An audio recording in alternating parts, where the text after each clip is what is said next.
So hello everyone, welcome back to our channel. ये हमारे HTML का दूसरा वीडियो है और पूरे वेब डेवलपमेंट सीरीज का भी। और इस वीडियो में हम देखने वाले हैं HTML टैग्स। सबसे पहले हम देख लेते हैं कि हमने पिछले वीडियो में क्या क्या देखा। पिछले वीडियो में हमने देखा कि हम क्या बेसिक्स है HTML के। डॉस HTML से हमारी फाइल सेव हो जाती है, कुछ बेसिक स्ट्रक्चर HTML का, कुछ बेसिक टैग्स। इस वीडियो में हम पूरे टैग्स डिस्कस करने वाले हैं। जो भी टैग्स हैं, जो भी इंपॉर्टेंट टैग्स है, हम वो कवर करने की कोशिश करेंगे। और उससे पहले हम देख लेते हैं कि टैग्स क्या रहते हैं, राइट। तो जो हमने यहाँ पे H1 लिखा है, ये हमारा टैग है। इसका जो मीनिंग है वो पहले से ही पता रहता है, प्री डिफाइन रहता है। और जो टैग्स रहते हैं वो स्पेशल वर्ड रहते हैं, जैसे कि H1 है, H2 है। और ये H1 ये ओपनिंग टैग है और ये क्लोजिंग टैग है। और ये दोनों मिला के एक एलिमेंट बन जाता है। तो हमारा HTML क्या है? एक सीरीज ऑफ एलिमेंट्स है। वैसे ही कुछ HTML टैग हमें सिमेंटिक्स प्रोवाइड करते हैं, कुछ HTML टैग हमें स्ट्रक्चर प्रोवाइड करते हैं, कुछ HTML टैग हमें फॉर्मेटिंग प्रोवाइड करते हैं। सिमेंटिक्स के लिए हम देख सिमेंटिक्स का एग्जांपल हम ले सकते हैं, हेडिंग्स H1 to H6, फिर पैराग्राफ हो गया या एंकर हो गया। स्ट्रक्चर हमें कौन कौन प्रोवाइड करता है? हमारा बॉडी टैग हो गया, हेडिंग टैग हो गया। और वैसे ही फॉर्मेटिंग का देखा जाए तो हमें बोल्ड टैग है, बी टैग है, आई है इटैलिक के लिए, यू है अंडरलाइन के लिए। वैसे ऐसे ही हमें और ज़्यादा और टैग्स भी है। तो पिछली बार हम हेडिंग टैग्स को देख चुके थे क्या क्या है। इस बार हम 3 नए पॉइंट सीखेंगे हेडिंग टैग्स के रिगार्डिंग, कि वो होंगे थोड़े से एडवांस पार्ट। जैसे कि एसईओ बेस्ट प्रैक्टिस क्या रहेगी, प्रॉपर हायरार्की और कॉमन मिस्टेक। तो एसईओ बेस्ट प्रैक्टिस में क्या है कि हम सिर्फ एक ही H1 यूज करते हैं, एक as per one one web page. क्यों ऐसा क्यों होता है? जब हम सर्च करते हैं कुछ भी चीज, फॉर एग्जांपल मैंगो सर्च कर रहे हैं, किसी भी वेबसाइट पे, जो भी वेबसाइट पे मैंगो है, मैंगो लिस्ट मैंगो लिखा गया है, जिस जिस भी वेबसाइट पे जिस हेडिंग में, तो तो वो सर्च इंजन है उस हिसाब से उसको रैंक करेगा। और भी कोई चीज है, लेकिन H1 भी उसमें एक वाइटल रोल प्ले करता है। और वो आगे देखें तो प्रॉपर हायरार्की चाहिए H1 की। अगर हम ऊपर लिख रहे हैं, राइट, अगर हम अपना रेज्यूमे बना रहे हैं तो ऊपर लिख रहे हैं, H1 में लिख रहे हैं अपना खुद का नाम लिख रहे हैं, उसके नीचे आ रहे हैं H2 में लिख रहे हैं एजुकेशन, उसके नीचे आ रहे हैं पैराग्राफ में अपना लिखा एजुकेशन के, अगर नीचे रहा कुछ कॉलेज नेम वगैरह तो H3 में लिखेंगे। वैसे ही हम प्रॉपर हायरार्की मेंटेन करके रखेंगे। कुछ लोग क्या करते हैं कि टेक्स्ट को बोल्ड करने के लिए, टेक्स्ट को बड़ा करने के लिए H1 यूज करते हैं। तो ऐसे नहीं करना है, हम वो CSS के हेल्प से भी कर सकते हैं। तो आगे बढ़ते हैं टेक्स्ट फॉर्मेटिंग पे। पिछली वीडियो में मैंने आपको ये होमवर्क दिया था, पर इस बार मैं आपको ये सब करके दिखाने वाला हूँ। तो ये ऐसे रहता है। तो चलिए कोड पे चलते हैं, VS कोड पे चलते हैं और एक्सक्लेमेटरी और टैब दबा के हमारे बॉयलर पे आई थी। तो यहाँ पे हम अपना टाइटल लिखेंगे, पार्ट 2 HTML ट्यूटोरियल। और यहाँ पे हम एक नॉर्मल पी टैग लिख के लॉरेम यूज करेंगे। लॉरेम आपको मैंने पिछले वीडियो में बताया था, ये हमें डमी टेक्स्ट देता है। तो ये हम 100 वर्ड्स लिए है यहाँ पे। तो सेव कर लेते हैं और अपने ब्राउजर पे चलते हैं। तो मैंने पिछले वीडियो आपको टाइटल दिखाया नहीं था, टाइटल कहाँ यूज होता है तो दिखता है। तो ये देखिए इधर टाइटल दिख रहा है और ये फेव आइकन है। ये आपको मैं बाद में बताऊंगा कैसे इसको ऑप्टिमाइज, कैसे इसको अपने हिसाब से मैनिपुलेट करते हैं, मतलब कैसे अपना फेव आइकन इधर लगाते हैं। जैसे कि इधर लगाया है एक्सकेलिट्रॉन ने, वैसे ही चलिए अब इसको फॉर्मेटिंग करते हैं इसकी। तो हम लॉरेन को क्या करेंगे, बोल्ड करेंगे यहाँ पे, राइट। तो बी टैग लिखते हैं और प्रेस कर लेते हैं, सेव कर लेते हैं। कैसे दिखता है देखिए ब्राउजर पे। तो लॉरेन हमारा बोल्ड हो चुका है। आगे चलेंगे हम, इस पर हमको इटैलिक बना देंगे। तो आई टैग सेव कर लेते हैं और चलिए देखिए इटैलिक हो गया। ऐसे ही आगे के हैं। पर इसके इम्पोर्टेंट क्या है दोस्तों, कि ये जब जब भी हम अपने कुछ अ, जब भी हम अपने वेबसाइट को टेक्स्ट टू स्पीच में करते हैं ना, तब बोल्ड और स्ट्रोक में अपने को डिफरेंस दिखता है, उसके टोनिंग में डिफरेंस दिखता है। तो वो उसी टाइम दिखेगा। अभी तो फिलहाल तो इसको ऐसे ही समझिएगा। ये तो सभी नॉर्मल है, आप देख सकते हैं करके। ये इसमें इतना कुछ लॉजिक नहीं रहा, तो मैं आपको ही करने दे रहा हूँ। तो आगे चलते हैं। एंकर टैग और इमेज टैग, इस वीडियो में हम पूरा एंकर टैग देखेंगे, कैसे एंकर टैग यूज होता है, क्या क्या उसके एट्रीब्यूट्स वगैरह। तो मैंने आपको पिछले वीडियो में बताया था कि हम अगले वीडियो में देख लेंगे। तो अभी ये टाइम है कि क्या क्या है देख लेते हैं। फिलहाल के लिए हम ये दो कोड कॉपी कर लेते हैं, तो इजी हो जाएगा मेरे लिए। यह एक कोड है जो मैं लिख रहा हूँ, तो आपको मैं गिटहब पे अपलोड करके दे ही दूंगा। तो चलिए शुरू करते हैं। तो इस वीडियो में हमने क्या किया है, गूगल को गूगल की लिंक दी है और टारगेट ब्लैंक लिखा है। टारगेट ब्लैंक लिखा है, इस पे भी हम आएंगे। ये क्या करता है कि न्यू टैब या विंडो पे अपना ये गूगल वाली वेबसाइट खोल देगा। वैसे ही हम मेल भेज रहे हैं यहाँ पे, वैसे हम ये कॉलिंग का कर रहे हैं। और ये लोगो डॉट png है, ये भी मैं आपको बता दूंगा। इसमें क्या रहता है, अल्टरनेटिव इमेज है, ये इसको हाइट वेट दे दी है हमने इस पे। और लोडिंग लेजी मतलब क्या रहता है, अगर हमने उस पे स्क्रॉल किया तब तब वो मतलब लोड लेगा। अगर हमने लोडिंग लेजी नहीं दिया तो अपनी वेबसाइट अगर हंड्रेड्स ऑफ इमेजेस है और सब किसी को लोडिंग लेजी नहीं दिया, तो वो सब एक साथ लोड हो जाएगी, तो हमारा जो वेबसाइट है वो लेट लोड हो जाएगी, तो यूजर एक्सपीरियंस खराब कर देगी। इसलिए हम लोडिंग लेस यूज करते हैं। जब भी हम स्क्रॉल करें, जब भी वो इमेज फोकस में तब वो लोड हो जाएगी। इसका ऐसा रहता है दोस्तों। तो अभी हम एंकर टैग पे वापस आ जाते हैं, तो क्या होता है देखते हैं। और एक है दोस्तों, अगर मैं समझो मैंने एक ड्यू बना दी, और ड्यू बना दी, और इसमें कुछ तो पैराग्राफ दिया, इसको लॉरेम 30 दे दिया, और इसको एक आईडी दे दी मैंने। आईडी भी इसका एट्रीब्यूट है। आईडी क्या रहता है, यूनिकली आइडेंटिफाई करता है इस वाले सेक्शन को। तो आईडी देता हूँ डेमो ड्यू, और इसको कॉपी करके मैं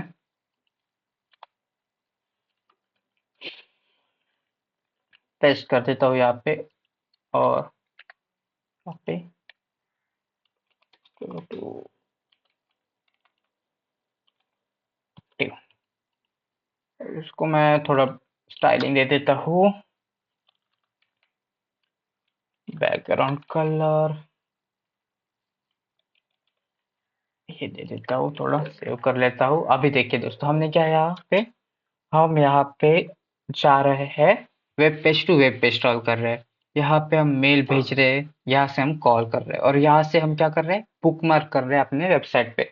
तो ये सेव करके देख लेते हैं ब्राउजर पे कैसे दिख रहा है। देखिए गूगल गूगल पे जाएगा, ईमेल पे जाएगा, कॉल पे जाएगा, ट्यूब पे जाएगा, तो इधर आएगा। फिलहाल के लिए तो नहीं जा रहा है, क्योंकि अगर आपको देखने के लिए दिखा दूँ ये कैसे जाती है, तो हम यहाँ पे सैंपल इमेज को ले लेंगे, सेव कर लेंगे।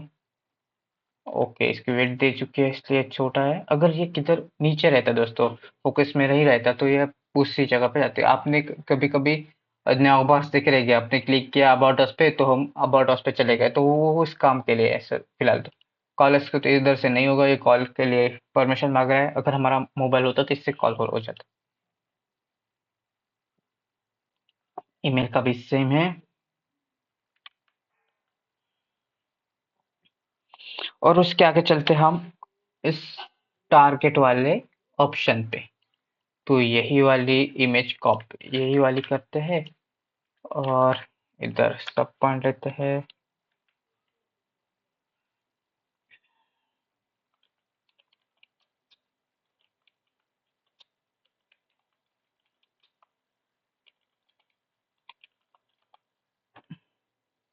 ये हमने लिखा है, और चलिए, और इन सबको हम कमेंट कर देंगे और पेस्ट करेंगे।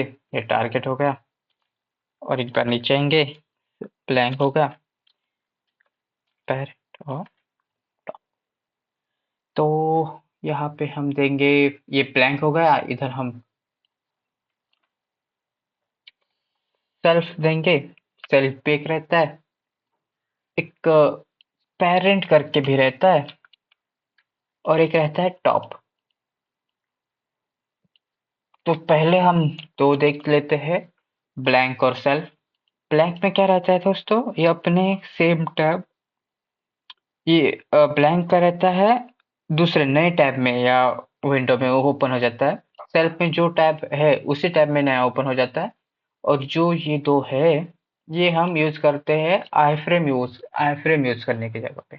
आई फ्रेम में क्या रहता है कि हम किसी अपने एचटीएम में एक नई फ्रेम तैयार कर रहे हैं, ऐसे रहते हैं। समझो कि आप अगर क्या समझ रहे हैं कि समझो हम अपने वेबसाइट पे एक एचटीएमएल वीडियो दिखाना चाहते हैं, तो वो आई फ्रेम की हेल्प से हम दिखा सकते हैं। आई फ्रेम आपको मैं बाद में बता दूंगा, फिलहाल तो बताने की भी जरूरत नहीं है क्योंकि वो ज़्यादा यूज नहीं होता है।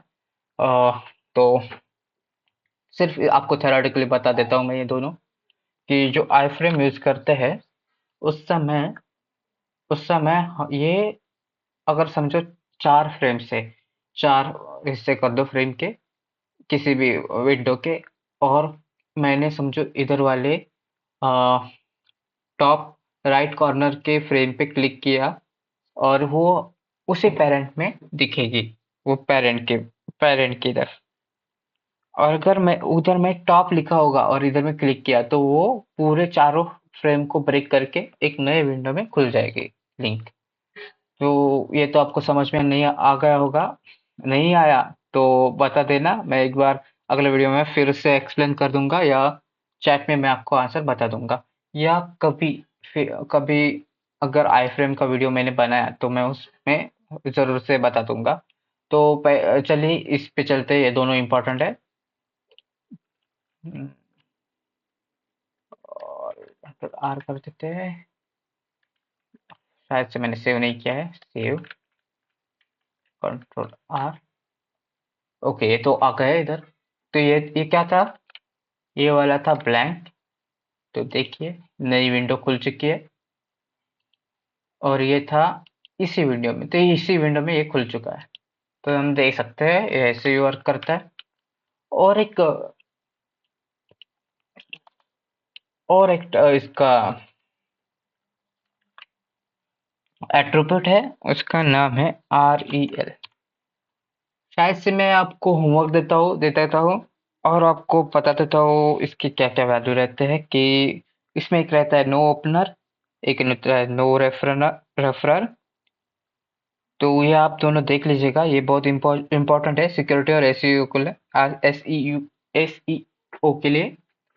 तो एक बार देख लीजिएगा। आगे चलते हैं, आगे हमारा क्या है लिस्ट, ये भी हमने देख रखे है। तो इसमें यह है, तो हमें कॉमन कहाँ यूज होते हैं नेविगेशन बार में, आपको मैंने बताया। फीचर लिस्ट के लिए, स्टेप बाय स्टेप इंस्ट्रक्शंस के लिए, टेबल कंटेंट के लिए, और शॉपिंग लिस्ट के लिए, ये कॉमन यूजेस है कुछ इसके। आगे चलते हैं टेबल के लिए। हाँ दोस्तों, एचटीएमएल दो में दो चीजें इंपॉर्टेंट है, एक एचटीएमएल टेबल और एचटीएमएल फॉर्म्स। ये दोनों हो गए तो आपको समझो एचटीएमएल हो गया। बाकी के तो नॉर्मल ही है। तो ये फिलहाल के लिए एज इज के लिए हम ये सेव कर ले कॉपी कर लेते हैं, और देखते हैं कैसे दिख रहा है अपने ब्राउजर पे। सेव कर लेते हैं, कुछ ऐसे दिख रहा है। अब ये मैंने क्या लिखा है, ये बॉर्डर है दोस्तों। अगर ये मैंने नहीं लिखा तो कुछ बॉर्डर आएगी नहीं। Control x. तो देखिए इधर अभी बॉर्डर आ नहीं रही है, सिर्फ टेबल के जगह दिख रहा है। कंट्रोल सेट कर लेता हूँ। देखिए देखिए दोस्तों, ये है टेबल रो। एक रो में क्या दिखना है, और ये है टेबल हेडिंग। ये यहाँ पे हम टीएच भी लिख सकते हैं, टेबल हेड करके भी एक टैग आता है, ये भी कर सकते हैं, और इससे भी चल जाएगा, टी हेड। और जो नीचे का कंटेंट है, हम टी बॉडी करके एक टैग है उसमें भी रैप कर सकते हैं। तो ऐसे बहुत सारे अपने वेज है ये करने के लिए, जो सभी सही है दोस्तों। आप एक बार देख लीजिए, आप एक बार खुद से प्रैक्टिस कर लीजिएगा टी बॉडी के लिए। इधर मैं आपको फिर भी करके दिखा रहा हूँ। टी बॉडी आ गया, प्रेस कर रहा, कुछ ज्यादा फर्क नहीं दिखेगा, ये सिर्फ सिमेंटिक्स के लिए, मतलब सिर्फ एक दिखा यूज करने के लिए। जैसे कि हम आगे जाके फुटर यूज करेंगे, मेन यूज करेंगे, हेड यूज करेंगे, टैग्स, ये टैग्स सिर्फ हमें स्ट्रक्चर प्रोवाइड करते हैं, जैसे कि हमारा एचटीएमएल हमें स्ट्रक्चर प्रोवाइड करता है। तो वैसे ही है ये टैग। तो यही हमारा टेबल है, ये टेबल डिवीजन करके है। जो भी टेबल डिवीजन है, ये एक टेबल डिवीजन है, ये पूरी एक रो है टी आर में। ये टी आर में एक रो है, और टी आर में दो डिवीजन है, ये जॉन और ये 25 करके। अगर हम यहाँ पे और एक टी एच कर देते हैं, इधर लिख देते हैं कौन सी क्लास में बंदा, और ये इसमें लिख देते हैं, और एक टेबल डिवीजन ऐड कर देते हैं, और यहाँ पे लिख देते हैं कि एट एट क्लास। सेव कर लेते हैं। अभी देखते हैं कैसे दिख रहा है। देखिए इधर एक कॉलम ऐड हो चुका है। वैसे ही आगे चलते हैं, आगे चलते हैं फॉर्म में। मैं सोच रहा हूँ दोस्तों कि फॉर्म के लिए एक प्रॉपर फॉर्म एक्सप्लेन करने के लिए एक अच्छा सा वीडियो बना दूँ, जिसमें सारे इनपुट एलिमेंट्स वगैरह सब कवर कर दूंगा। फिलहाल के लिए मैं आपको बेसिक बता रहा हूँ कि क्या क्या होगा। तो चलिए यही कोड कॉपी कर लेते हैं। चलिए इधर चलते हैं, पेस्ट कर लेंगे। तो अब आपको मैं पहले से बता देता हूँ क्या क्या है इसमें। इसमें दो तीन टैग्स नए दिख रहे हैं, क्या क्या है ये देख लेंगे। तो ये हमारा फॉर्म बनाने के लिए फॉर्म टैग है। और ये जो है एक्शन, जब हम सबमिट का बटन दबाएंगे तो हमारा लॉगिन पे जाने को ये ट्राई करेगा। और ये मेथड है पोस्ट। मेथड आपने कंप्यूटर नेटवर्क्स में पढ़ा ही रहेगा, या पे किसी पीएचपी वगैरह आपने देख रखा होगा, शायद से नहीं देख रखा, फिर भी आपको बता देता हूँ। पोस्ट मेथड और गेट मेथड रहते हैं, कुछ कुछ पुट भी रहता है, डिलीट रहता है, ऐसे मेथड्स रहते हैं ब्राउजर पे रिक्वेस्ट भेजने के लिए। आगे चलते हैं, ये लेबल है। लेबल क्या रहता है? लेबल जो भी ये ईमेल आईडी है, अभी देखते हैं सेव करके, ब्राउजर पे देखते हैं। तो ये लेबल है, और इसके आगे है ये हमारा फील्ड, इनपुट फील्ड। मैंने इस लेबल पे क्लिक किया, लेबल क्लिक किया तो भी ये हो रहा है, देखिए देखिए सर। पासवर्ड पे क्लिक किया तो ये आ रहा है, और लॉगिन पे क्लिक किया तो ये पूछ रहा है, वैलिडेशन के लिए पूछ रहा है, तो हमने रिक्वायर्ड लिखा होगा, या रिक्वायर्ड लिखा है इसलिए वो पूछ रहा है। तो अभी देख रहे हैं कि लेबल क्या रहता है, सिर्फ हमें टेक्स्ट लिखने के लिए रहता है। और फॉर लिखा, इस इधर इस फॉर के एट्रीब्यूट्स जो है, ये ईमेल है, ये इस इनपुट फील्ड की आईडी है, तो इसलिए इसको ये हाईलाइट कर रहा था। और ये इनपुट टैग है। इनपुट टैग में बहुत सारे टाइप रहते हैं, इस फिलहाल के लिए हमने यहाँ पे ईमेल लिया है। ईमेल मतलब ये चेक करेगा कि जो हम इनपुट दे रहे हो ईमेल के फॉर्मेट पे है कि नहीं। और इनपुट प्रैक्टिस टाइप रहता है, टेक्स्ट रहता है, टेक्स्ट और बटन रहता है, बहुत सारे रहते हैं, पासवर्ड है, नंबर है, बहुत सारे फील्ड है। इस पे हम एक प्रॉपर अच्छा सा वीडियो बना देंगे। ये पासवर्ड है, इस अगर हमने क्लिक किया तो वो पासवर्ड जैसे हाइड हो जाता है वैसे दिख जाएगा। अभी फिलहाल के लिए मैं दिख रहा हूँ सैम्पल @gmail.com। पासवर्ड के लिए लिख रहा हूँ 1234, दिख नहीं रहा। देखिए लॉगिन पे जाने के लिए ट्राई किया तो हमारा फिलहाल के लॉगिन का पेज तो है ही नहीं, तो इसलिए वो हो नहीं रहा है। तो एक्शन की वजह से वो लॉगिन पे जाने के ट्राई कर रहा था। तो यही है। आगे चलते हैं। आगे क्या है? Other tags. तो ड्यू आपको मैंने बता रखा है कि एक कंटेनर है, ब्लॉक लेवल कंटेनर है। स्पैन भी आपको मैंने बता रखा है पिछली वीडियो में। और ये बी आर एच आर देख लेते हैं, क्या रहते हैं बी आर एच आर, कहाँ यूज करेंगे हम बी आर एच आर? हम यूज करेंगे इधर, बी आर यूज करते हैं। देखिए ये वाला एक्विज का थोड़ा सा कलर डार्क कर लेंगे, सेव कर लेते हैं। देखिए ये वाली प्लाई, और एक बड़ा लेते हैं थोड़ा सा, इसके अंदर एक पी टैग लेते हैं, नहीं कंट्रोल ब्लैक लेते हैं, बाहर एक पी टैग लेते हैं, सिंबल टैग लेते हैं पी, और इसमें भी लॉरेम 200 डाल देते हैं, सेव कर लेते हैं। तो ये देखिए ओके नहीं आ रहा, मैं शायद से ठीक से तो लिखा है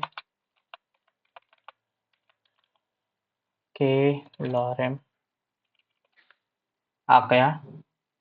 और सेव कर लेते हैं इसकी visibility थोड़ी बढ़ा देते हैं। तो ये दिख रहा है। अब हम ब्रेक टैग देखेंगे, ये पूरा एक ही इसमें दिख रहा है। तो अभी देखिए हम इस पे थोड़े ब्रेक देंगे।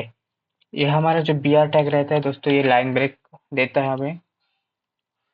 तो बी आर और 2 बार बी आर लिखेंगे। सेव कर लेते हैं, कैसे दिख रहा है देखिए ब्राउजर पे, देखो इधर उसने एक बार लाइन ब्रेक दे दिया, इधर 2 बार लाइन ब्रेक दे दिया, एक इधर से और एक इधर से।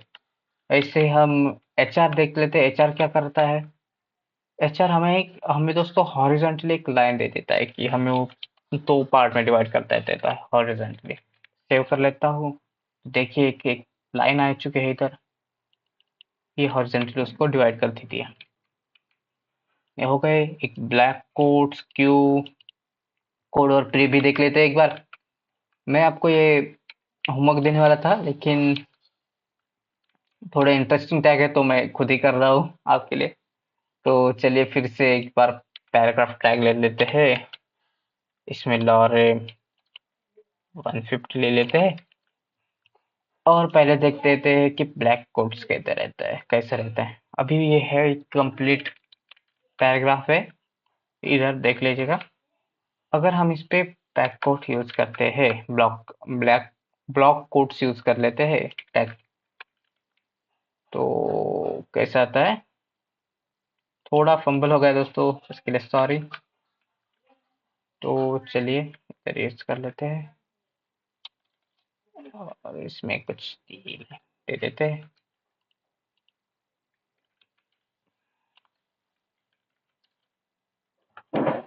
सेव कर लेते हैं, अभी देख लेते हैं कैसा दिख रहा है। तो ये देखेगा इधर टैब पेज आ गया, ये अलग लाइन में शुरू हो गई, तो ये ऐसे ही रहता है ब्लैक कोट्स का। अगर हम इसकी जगह क्यू यूज करें, ये भी कोट्स देता है हमें, तो यहाँ पे क्यू और ये कंट्रोल एक्स करके इधर डाल देते हैं। सेव कर लेते हैं, ये कैसे दिख रहा है। अभी स्पॉट करने के लिए ये देखिए दोस्तों, इधर इसको इसको डबल कोट्स में डाल दिया है इसने। आगे चलते हैं कोड पे। इसी इस पे देख लेंगे कोड कैसा दिखता है, थोड़ा सा ग्रेइश बैकग्राउंड दे देता है कोड टेक्स्ट को। और इसमें हम हमारे किसी भी कोड का पार्ट लिख सकते हैं, कंट्रोल एक्स करके इधर दिखा देते हैं, पेस्ट कर देंगे, सेव कर लेंगे, देख लेंगे। तो ये देखिए इधर इसने थोड़ी उसकी ये चेंज किया था ना हमने, हाँ। तो इसके लिए इस इधर इसने उसका उधर इसने इसका फॉन्ट चेंज कर दिया है। और अब अगर हमने प्री यूज किया तो क्या देखते हैं। प्री में दोस्तों क्या रहता है, हमें हम जैसा लिखेंगे वैसे ही दिखेगा ब्राउजर पे, जैसे कि लाइन ब्रेक दिखेगा। अगर समझो मैं आपको दिखाई देता हूँ कैसे रहता है। मैंने इधर लिखा A P C line break किया, T E F line break किया और एक्स लिख देता हूँ, ऐसे ही सेव कर लेता हूँ। अब देखते हैं कैसे दिख रहा है। देखिए जैसे मैंने लिखा वैसे दिख रहा है, इधर जो हमने स्पेस छोड़ी थी वैसे ही दिख रही है। सिमिलर ये हमारा पैराग्राफ में नहीं रहता है दोस्तों। पैराग्राफ टैग में मैंने अगर सेम ही ये लिखा तो कैसे दिखता है, दिखते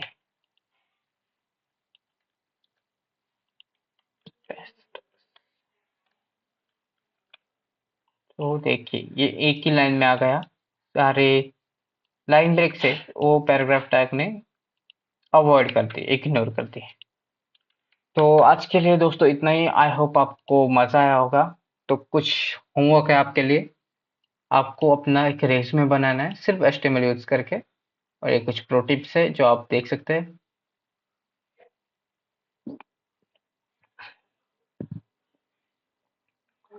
तो चलिए दोस्तों, फिलहाल के लिए इतना ही। आई होप आपको मजा आया होगा। अगर आया है तो लाइक कीजिएगा, कमेंट कीजिएगा। अगर पसंद नहीं आया तो आप बता दीजिएगा क्या इम्प्रूवमेंट होनी चाहिए। और आपको मैं मिलता हूँ अगले वीडियो में। Bye bye.